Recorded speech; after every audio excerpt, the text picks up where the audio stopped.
nos jugamos mucho los dos equipos, vamos a salir los dos a buscar los 3 puntos, porque son muy importantes para las aspiraciones de ambos.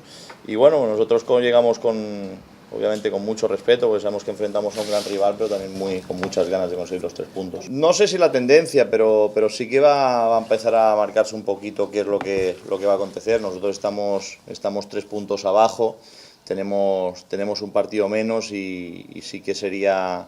creo que el resultado que marcaría o podría empezar a marcar tendencia, a pesar de que quedan bastantes partidos por disputar, sería que ganara Cerro, que es una cosa que no pasa por nuestra cabeza, pero el resto de resultados creo que todavía dejan muy abierto el campeonato. Bueno, el fútbol sabemos que son dinámicas, y cuando un equipo encuentra una dinámica buena de resultados o positiva, tal y como están encontrando ellos ahora, hace que el equipo se fortalezca, gane en confianza y bueno, cuando se gana un partido es lo que se dice, ¿no? que es más fácil ganar el que se viene, así que ellos están en una muy buena racha de resultados y bueno, nosotros vamos a intentar, obviamente por nuestra parte, intentar que esa racha se corte.